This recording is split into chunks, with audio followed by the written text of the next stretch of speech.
Hello everyone and welcome. I'm the Angry Chef, and today we are going to be playing Spore. Spore was requested to me by one of my subscribers, I believe Killah Builda, and he wanted to watch us do a playthrough of this game, so here we are today. Before we start, there's a few things I wanted to say about Spore, in that when this game released back in December of 2008, it was really overhyped. People were expecting everything the developers said it was going to be, and that was a realistic evolution system. It was supposed to have a lot of features that nobody had ever seen before, but it delivered a little bit short on those promises, because at any point during the time that you're a creature in the game, you're able to basically change your species completely without any kind of limitation, other than the amount of parts that you're allowed to connect to your creature. But that being said, I very much enjoyed it. I've played this game many times over, and I'm just going to be playing it in front of you guys now. So what we're going to do to start is we're going to pick one of these planets, and I think that we're going to try our first playthrough as an omnivore, which will give us a few bonuses later in the game as far as being more neutral and more of a commercial type of race. I really enjoy business simulators, as a lot of the things on my channel are some kind of simulator of sorts, and I like doing business instead of destroying everything. And if you go the herbivore route, you tend to be more religious zealots, where you'll try to win people over to your side by your religion, more or less. But we're gonna look around, and I have a few names already picked out for this playthrough. I'm not very good at naming creatures or coming up with names off the top of my head, so we'll just go with what I've pre-selected for this playthrough. And I think we're going to look at one of the more Earth-like worlds. It seems like almost all of our worlds here are Earth-like. So we'll go with this one here. It's a little bit more desert-looking. And we're going to start in the cell stage. Now, I do have the creature stage unlocked. I have started a game in this, and unfortunately I didn't know that my recording software has issues with this game unless it's recorded a very particular way. So that video had to be scrapped due to some seizure-inducing lights and colors flashing around on screen. So we're going to start in the cell stage, and we're going to start as a carnivore, mainly because you can add and remove mouths as you go, and being a omnivore, we're going to want to have one of each types of mouths. It sounds strange now, but it'll make more sense as we go. We're not going to choose a theme for this world, because this installation is brand new. I purchased the original Spore game and the Creepy and Cute parts pack, and if this video generates any kind of interest, then we may end up purchasing the Galactic Adventures pack and installing a few mods to see how much you guys like those. So we will be starting on normal difficulty, and my planet's name is very simply going to be Angry. I know it's not the most amazing name in the world, but it'll get us going here. Right, so we get greeted with an introduction. We are currently inside of a comet or meteorite, however you'd like to see it, and you'll get a glimpse of that here. We're going to fly past the sun and towards the planet we've selected. I've never actually played this game with the graphics maxed out, like my current rig is able to do, so I'm not used to the fidelity we're going to be seeing here. Up until now I've been using a crappy pre-built from Compaq, and one of the first things I did when I had the money was build my own custom system, and I enjoy building computers, so it was a real treat for me to actually finally have something I could use to play all of my graphically intensive games. Alright, and we break out of our little geode here, and welcome to the Tidepool. Throughout Spore, the choices you make will impact your future. As a cell, your mission is to eat, grow, and evolve. Growth is measured in your progress bar below, and that is right down here on the bottom of the screen. Now, there's a few other buttons, but we'll go over those as the time comes to take a look at those.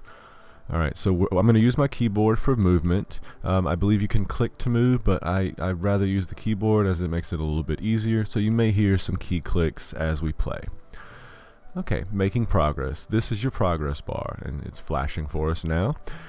As you eat, you will earn DNA points. You may spend these points on new parts to evolve your cell. As you progress, you grow larger and your world expands. Alright, and here we are, swimming lazily here in the tide pool. And we have to watch out because there are many other cells that are going to be trying to get the best of us here.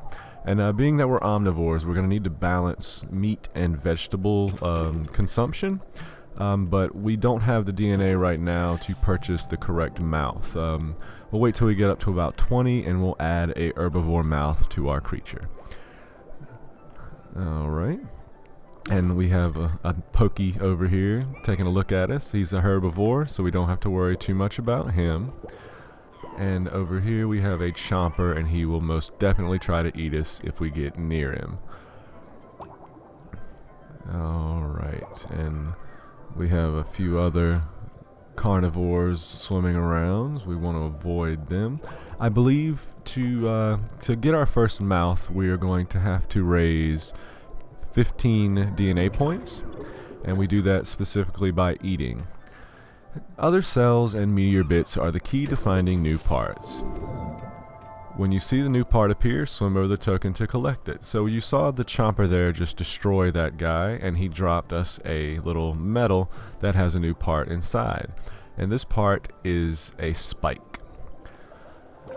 And it allows us to attack and break. And it's more useful for herbivores because the mouths the herbivores have really can't break or bite into anything as well. So we're going to eat that little guy. We're going to try to stay away from the bigger threats here in the tide pool. And we don't have 15 yet. I think one more bite of food and it'll take us up to 15. So we'll just chase this little guy here and munch him up. And we have our 15. So we're going to click our button here to call our mate. And we'll have a little wavelength that we can follow to reach them. Now, it turns out you always play as the female of your race, so you're always going to be the cell that lays the eggs and causes the next generation to be born. The cell creator. You can change modes in any creator by clicking on the mode buttons above. Before returning to the tide pool, stop by paint mode and spruce up with a new look. Alright, so we have in our mouth cost 15. So the first thing we're going to do is we're going to move these eyes back, and we're going to put and I like to have a pair of filter mouths on our creature. We'll shrink our meat eating mouth a little and make those a little bit bigger. Also, I'm going to split our tail there, so we have two, and that won't give us any extra speed. It's just purely an aesthetic choice for me. Now, early on, you have very limited choices on how you can customize your cell, but you can see the little bones, and they're supposed to be bones even though we are a cell, and you can use your scroll wheel to make them bigger, to make them smaller, and you can also use your scroll wheel on your other parts to increase and decrease the size as you want.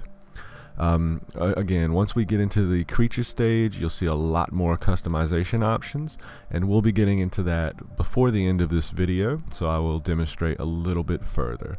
We are out of DNA points currently, so we'll check out our paint mode. And again, we want to be kind of a omnivore, kind of a merchant, commercial type creature as we get bigger, so I think we're going to try to stick with a blue color. And let's see if we hit a darker blue here. I don't really like that. We can check these dots out. And I actually kind of like that. For the name of our species, we're going to be using Gourmand. Again, it's not the most creative, but it fits into food, which I do have a passion for, and I do like just the general word of it. I think it'd be more fitting for a carnivore, being that you're going to try to eat everything, but it'll work out for this playthrough in any case. So we'll click save and exit. So we got a design that we like. And as a cell, we are a little bit see-through, so that's just fine. Now, one thing I want to show off is the history button here at the bottom. In order to become an omnivore, we have to pretty much direct our creature on the center path of the grid here, the chart. We have at the top herbivores, we have at the bottom omnivores, or in the middle omnivores, and we have at the bottom carnivores. Each particular path will give you bonuses further into the game, for the creature stage, for the tribal stage, for the civilization stage, and for the space stage. So we're going to try to keep our creature as close to the center, or as long as we're in between these two lines here, we should become an omnivore once we reach land. Now, choosing a particular type of eater, whether you're a plant eater, a meat eater, or you eat everything, will determine which mouths are available for you in the creature stage, and you are only limited to those mouths. So we're going to be limited to certain creatures such as birds and gorillas and different things that are commonly omnivores in the real world. So we're going to click our check button there. And one thing I wanted to say about the cell stage is it reminds me a lot of either the Feeding Frenzy games, or if you're familiar with Agario. If you've ever played Agario or seen someone play Agario, it reminds me a whole lot of that. It's with a little more interactivity and a little more creativity with all the different types of creatures there are around. So we're going to want to avoid all of these guys so that we don't get eaten, and it's highly possible we will end up getting murdered at some point in this stage, because it can be quite difficult depending on your creature. So again, we're going to chomp these two guys up since they were trying to come after us. We're going to go after this guy. He has dropped us a part that we do not have yet. It's the jet. It gives us speed 2. So we'll get, instead of the little flagella we have now, it'll actually give us the ability to go even faster. So we can eat pretty much both types, meat and vegetables. So we're going to gorge on these plants here, and this little guy, because he was in the wrong place at the wrong time, we're going to eat all that up. And we want to keep checking into our history. We're staying relatively balanced, which is what we're looking for here.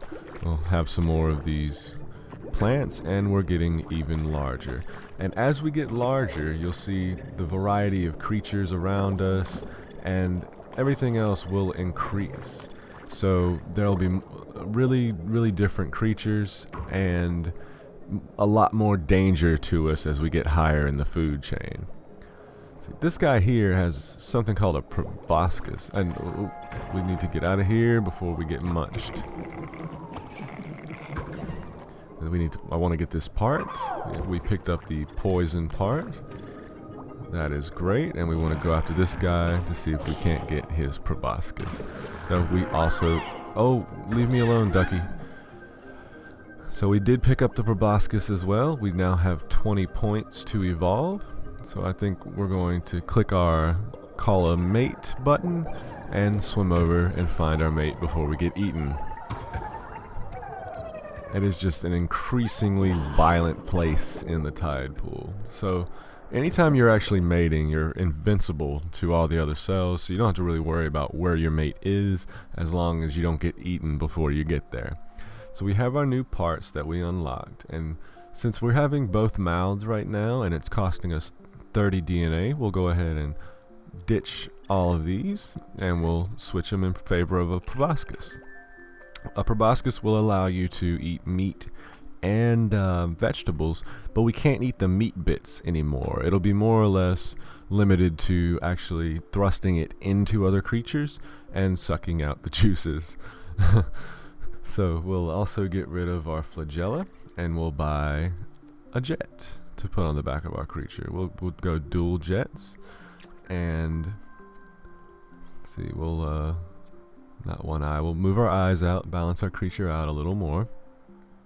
And I think we'll buy another set of flagella just for speed and maybe a little bit more control in turning.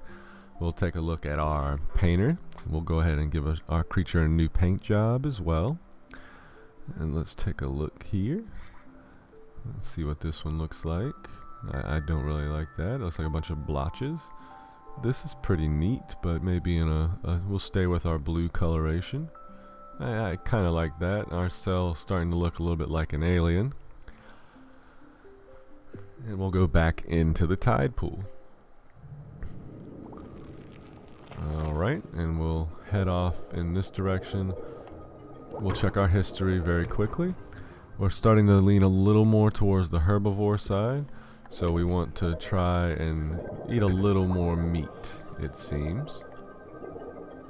And at some points, if you're not able to collect the different parts by murdering the other cells, then you will be able to find meteorite fragments that contain those parts. And we'll see if we can't. Oh, I just see another part became available, and that guy got a little too close and we sucked him dry. And I believe that the little corpses will stay around so they can become food for other creatures. Now unfortunately I cannot find the cell part that we were looking for, so we'll see. We'll swim around a bit more and see if we can't find something. See, I would really like to get the... Oh, he got us. We gotta get out of here before he does any more damage. I'd really like to find the... I believe they're called cilia, but it's what these little guys here have. And there's actually a cilia there, so we'll try to swim back to it before it disappears or gets sucked downstream. And the cilia gives you the ability of fast turns, and it gives you 1 speed. So I think what we'll do is we'll build up a little more DNA here, and we will head off to our cellmate creator, or our mate. We'll call a mate and try to get an upgrade of cilia instead of our little flagella here. We are currently low on health, and the Tidepool is getting more and more hectic all the time, and we just got popped by his friend. So that's our first death. When you die, you come immediately back to life. You just lose a little bit of your DNA points, so it's not all terrible. And you pretty much just continue where you were left off. Alright, we'll get that guy there. We'll check our history to make sure we're not eating too many cells or too much plants, and we're still relatively centered. We could maybe... Oh, let's get out of here before Ducky wants to get a hold of us. We could maybe eat a few more cells and balance it out a little bit more. That way it doesn't really matter what we do as far as what we're consuming. Have this plant and get a little bit bigger, and we have this new creature here, which will chase him and try not to get eaten by that guy. Oh, and it looks like Jawmouth there managed to kill a cell for us, so we'll see if we can get close enough to... Yep, and we're going to pick up this. It is the electric. It gives us the ability to electrocute cells. And basically what that does is if you get too close to a cell, then it will give you a zap like we just saw there on that Ducky cell. Alright, we'll try to get up to 10 DNA, and then we'll head to our cell creator again. So we're going to get this guy here before his little light bulb tail charges. Buzzy.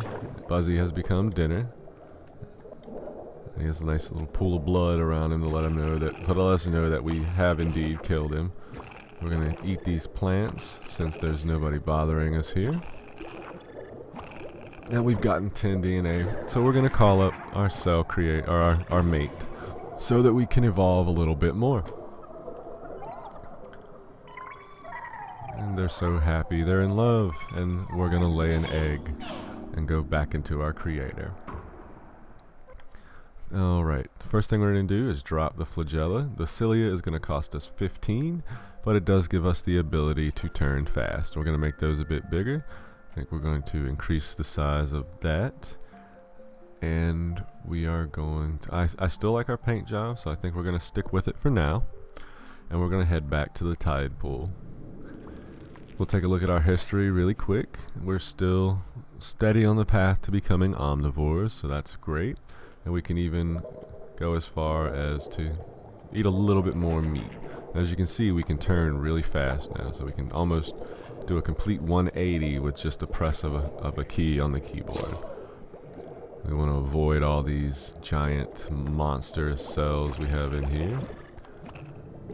And another thing I wanted to say is, generally when this game released, and for most of the life of it, you were able to connect to the Spore servers, and your game would be able to import creatures that other people have created. Unfortunately, that website is down currently. I believe it went down earlier this year, and I haven't read anything favorable as far as if or when it will ever come back up.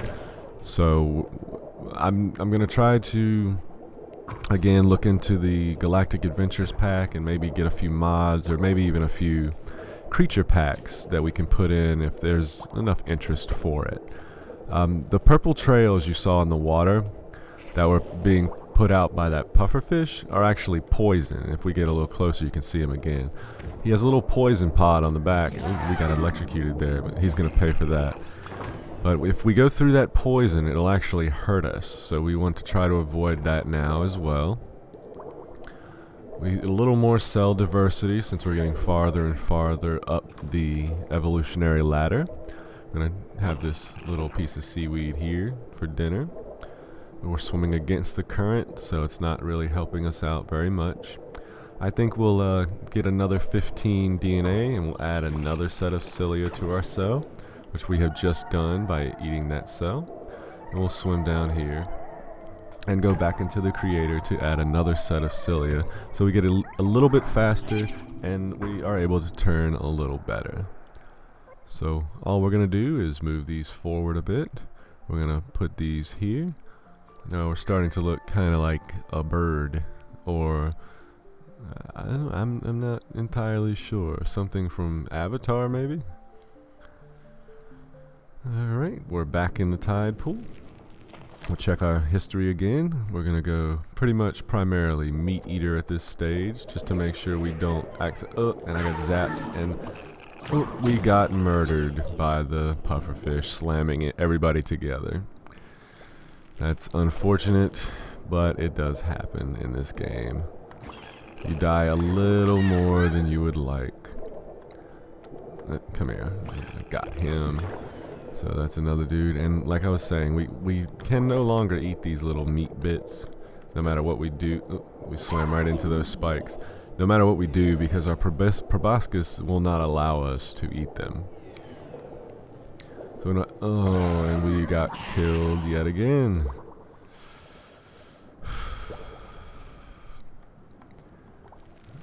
I usually don't have too much trouble in this stage. This is definitely the easiest stage in the game, but sometimes you'll find yourself being pushed into cells you really don't want to be pushed into. And as we get a little bigger, you can see now that the little pieces of coral we've been swimming past the entire game have become seashells. So we're getting a little bit bigger in the grand scheme of things, and we want to avoid this poison. And those little clouds with circles around them are actually eggs laid by one of the other cells, and those eggs will unfortunately hatch into carnivorous little cells called juniors, and they can be quite a pain to deal with. So we're gonna get these guys that are trying to get away. We got 3 bites out of him. And I'm not sure. I think we may have collected all of the cell parts that we can.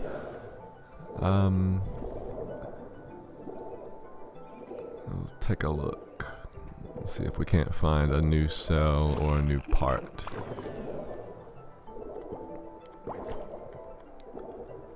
Alrighty. Just trying to avoid all the danger and get as many of these guys as we can. They're outfitted with multiple and that mega mouth, we need to really avoid him. We have a cell here called Pa, and he resembles the juniors that hatch from those eggs.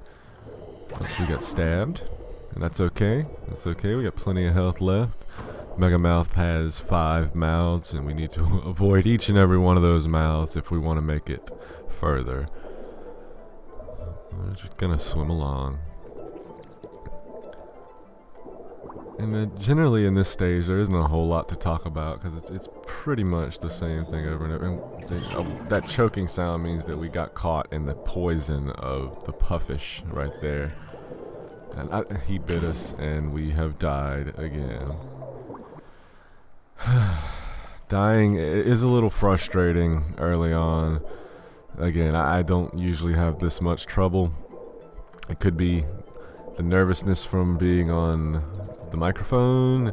It could be just me being a little careless since I want out of this stage, and there's a lot more to do as we get further on. So we can get around this shell, and we have the cell. We'll check into here. We're still in our omnivore category. We can eat a little bit more plants without having to worry too much. So I think we'll that's my plant. It's my plant, Jester. Get out of here. And we'll get this little algae. And we're getting very close to actually being able to get on land at this point. So we have Pa here, and Pa decides he wants to bite us. But we're gonna bite him right back. Where do you think you're going, Pa? Nowhere, because you're dead. Alright. We have 12 DNA points, so we could evolve again if we wanted. It's not necessary. Before you reach your next stage, you'll actually have a chance to evolve your creature one more time. In the creature stage, that's going to become more relevant because there are a lot more parts to collect in the creature stage, and we're going to want to collect quite a bit of those in order to get our creature the way that we want them to look before heading into the further stages in the game.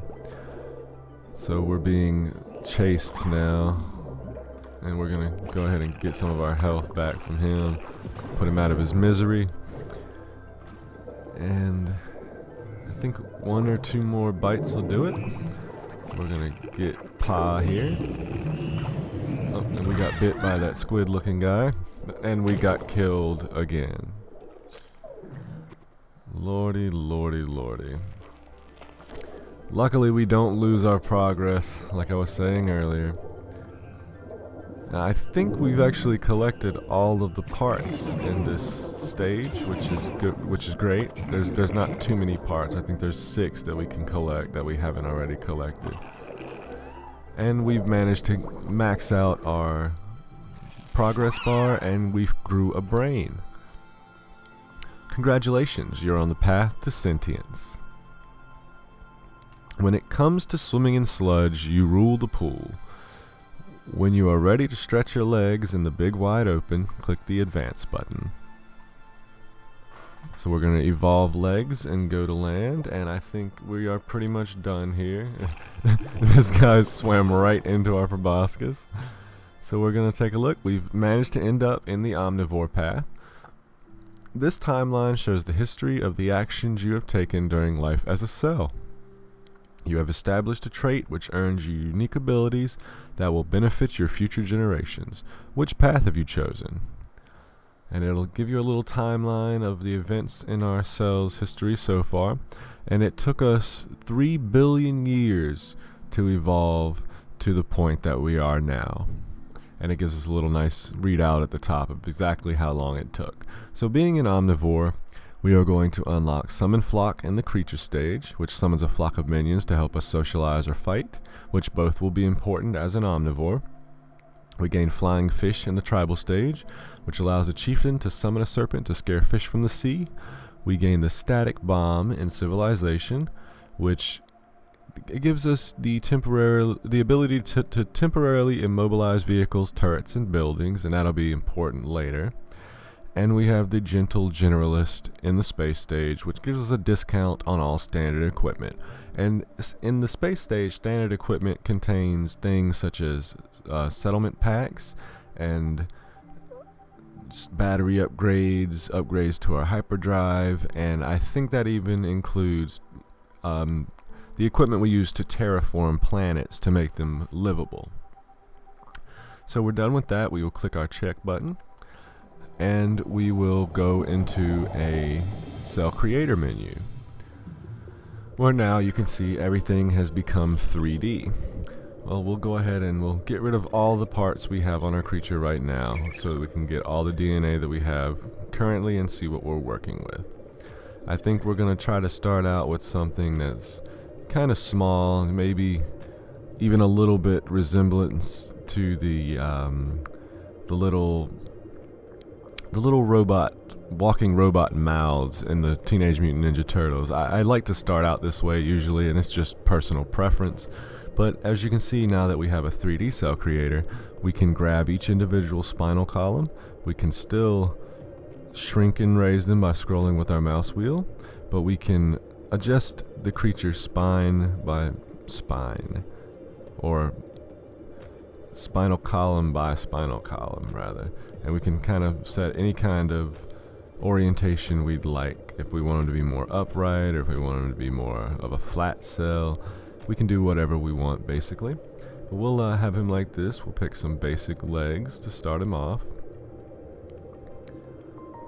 and I think that we'll fatten up the back here. We'll make his legs a little bit bigger, and we'll make his feet a little bit bigger since he is kind of a basic creature. He's just coming out of the water and onto land after all. So we have that as our base. We'll look into our parts, and over here on the right you'll see we have a complexity meter, which if we fill that meter up, we cannot add any more parts to our creature. I believe there's a mod available for the game that gets rid of that, or lets you add pretty much whatever you want. It's telling us our creature's mouthless. There's also a pop-up for blindness if we don't add eyes, and not adding eyes just only lets us see the things that are directly around where our creature is standing. So that's a very terrible evolutionary trait, and we will definitely have eyes on here. We have abilities. The parts you add give you abilities. Evolve. We have attack, which is bite, strike, and charge, and spit attacks to attack other creatures. We have socialize, which adds sing, dance, pose, and charm parts to socialize with other creatures. We have speed, add faster feet to increase speed. And we have health.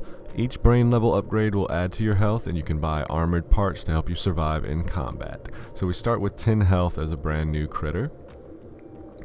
And we are going to select our proboscis to start out with. And again, we can adjust the size of it by using our scroll wheel. So we'll make it kind of large. And this little ball here will let us adjust the angle of the proboscis. So we'll aim it down towards the ground, looking kind of like a hummingbird with legs. We have spikes for charging, poison for spitting. We have electric for charming. We have the jet that now gives us sprint. We have cilia, which lets us jump, and we have flagella, which lets us sneak. We'll go ahead and pick a set of eyes to put on our creature. He's gonna kind of look a little dumb to start off with, but we have this ball here which lets us adjust the angle of our eyes, so we can kind of arrange them so he looks more forward. And we can also rotate the parts by using the little wheel here, but they're round, so you won't notice a difference anyway. And I think we're going to try to balance him out. I believe that the best method for getting rid of it looks so weird. The best method for starting out the game is going to be by killing the creatures we come across, because the creatures we come across later will probably be harder to kill, but with an omnivore we can balance out our socialization and our attacking so that we can go both ways and do the most diplomatic thing as each situation calls for.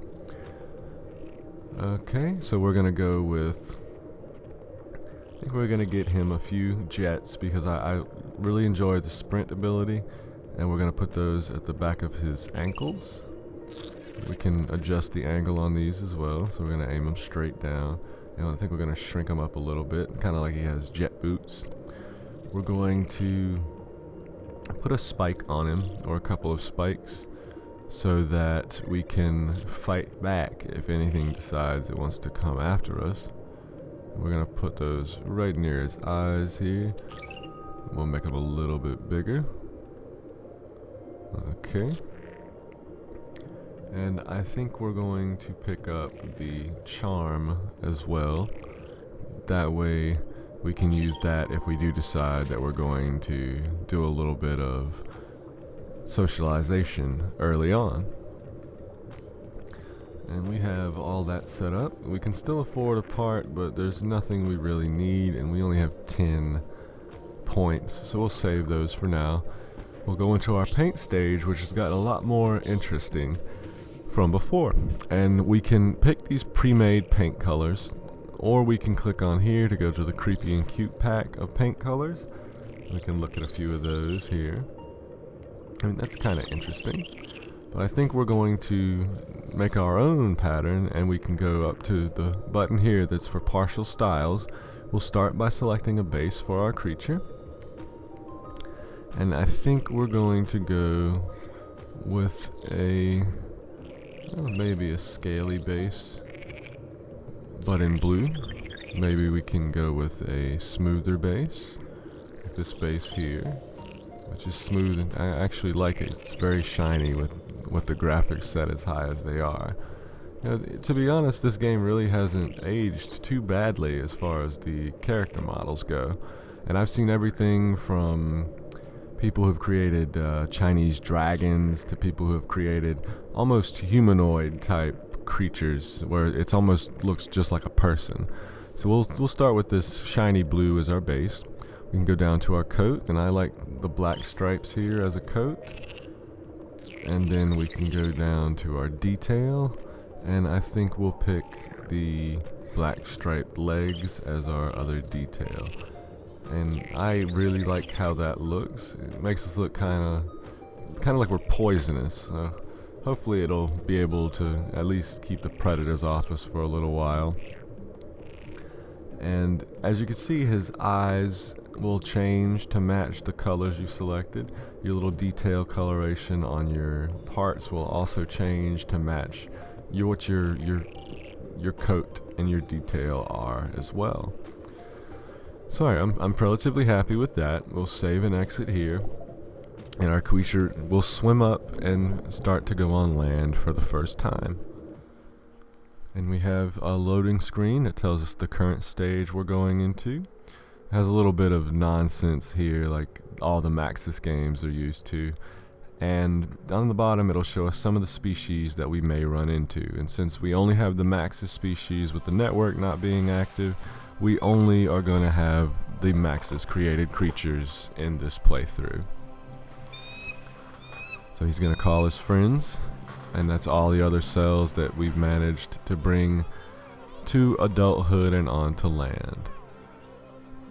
And we have everything looks similar to how it did from space. We have the brownish colored land with the really deep blue ocean. It is the beginning of a new day, and for you, a whole new, strange, and wondrous world. Air fills your lungs as you stretch into your limbs in your new home. Dry land. The race to evolve has begun.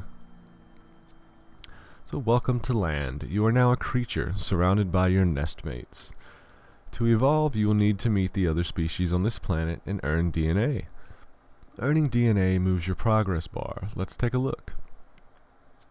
So we still have another progress bar on the bottom that's really similar to how our cell stage progress bar was. This bar shows your progress. Fill it by building relationships with other species or forcing them to become extinct. Let's go to your first goal. And in the top right we will have our little goal group, and it'll basically give us a kind of a standard on what we should be doing, even though we're pretty much open to do whatever we want at this point. So here's where you find your objectives. As this goal suggests, food is critical to your survival. Let's learn how to look around and find some. So we're an omnivore. They want us to eat fruit or meat. So we have a dead creature here.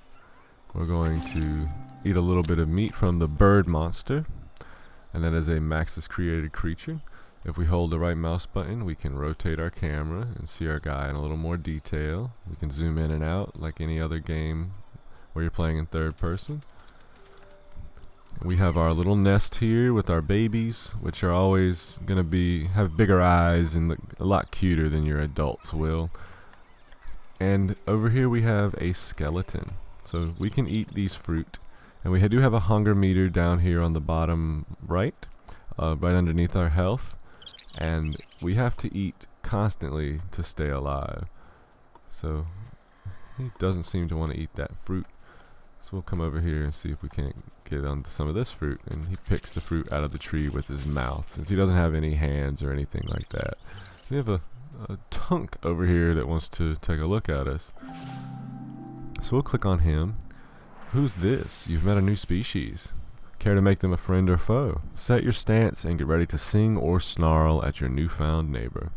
So his social and his attack are both 1. So I think what we'll do is start off by befriending this guy, because it's going to be definitely easier to make decisions as we go to try to remain as neutral omnivores or a more commercial and diplomatic species than if we just went whole hog and started killing everything.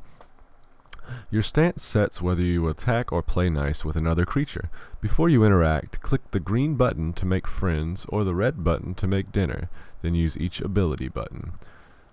So, Consequence ability is at the top. Completing the cell stage has earned you a special ability. Click this button to use it. So I think what we'll do is we will try that out. Summon our flock. And a flock of a random creature, I believe, will appear. You see this guy running in here with the sparklies around his head. They are Fatrox. And they are the little creatures we've just called with our flock button. So we already have our social stance selected. He's going to sing to us, and we are expected to sing back. And well done. To the victor go the spoils. You're on your way to a bigger brain and a smarter you. And the tunk really enjoyed that we sung with him there. We do have a skeleton on the ground nearby, and if you break open skeletons, you'll discover new parts. So what's this? You've discovered a new part. Imagine the cool stuff you'd find on even bigger creatures or skeletons. And once we find parts, we can use our mating call button to find us a mate and enter the creator, where we can change and use our DNA to add different parts to our creature, making our creature better suited to the world around us. So we know that the tunk nest is down here, and we have an alpha tunk, which any kind of alpha creature you come across, if you either kill that one or you ally it, it will give you another part for evolution. So we're going to go over and talk to this guy. And generally you have to match what they're doing. So in this case he sung to us, so we're going to sing back to him. And with our flock here, our singing is so much better that it just blew him away, and he immediately wanted to be friends. As you can tell by over now, where we used to have a yellow face, we have a blue face, which means we're friendly with that creature, which means they won't attack us unless we start attacking them, and they pretty much will deal with us being around their nest as long as we don't do anything aggressive. So we'll go ahead and we'll ally these guys and get us some DNA, and we're going to sing to him. And we have allied the tunk. We've impressed them with our singing, and we have allied with them, gaining us 25 DNA. So we'll take a little walk around the beach. Maybe we'll go look at another nest and see what other creatures we have around our nest. So we're running around. You can tell our hunger meter is slowly dropping. We have the Blatardo here, who have 2 attack and they have 1 social. Since their attack is arguably a bit better than ours, we're definitely going to try to ally them as well, and I think that that'll be one of the last things we do in our video today. So we're going to double click. Our flock has left us after a limited time, so we'll sing to this guy, and we'll sing to him once more. And we got a new part, the lad eye. It's a different kind of eye, but it also provides us sight. So we have a few more of these guys around. There aren't any more alphas. Some nests will have as many as 3 or so alphas to ally or kill to get us even extra parts that way. So we'll sing to him, and we'll sing to the other little guy over here. Because they don't have any legs or anything, so they're pretty much only going to sing to us. Oh, and our brain has grown in size, which I'll explain a little more in a second. And pop. Our brain is a little bit bigger. And we're very, very excited about that. Brain power. You've grown a little smarter and taken your first step towards sentience. You've earned the ability to entice an ally to join your pack and help you on your adventures. So, as you get smarter, you'll be able to add allies to your pack, and I believe it's up to 3 allies. Generally, my creature is one of the better ones around, so I don't usually try to ally anything but my own species. It says members of your pack will help you attack or make friends. Notice you have room for 1. Socialize with an ally and they will join you. So now that I've told you all I got the little jets here for sprinting, what we're going to do is we're going to press shift. And once you press shift, you can run really, really fast for a short period of time, and that will help us escape any kind of danger later on.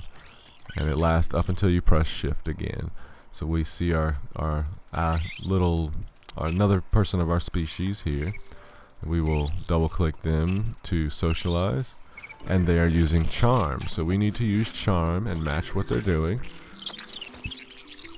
So we're gonna wiggle our butt at them, and it makes them very happy, and they will join our pack. Makes them very happy. Hello friend, you've added a creature to your pack. Hunting, singing, or dancing around the meadow, you lead, they will follow.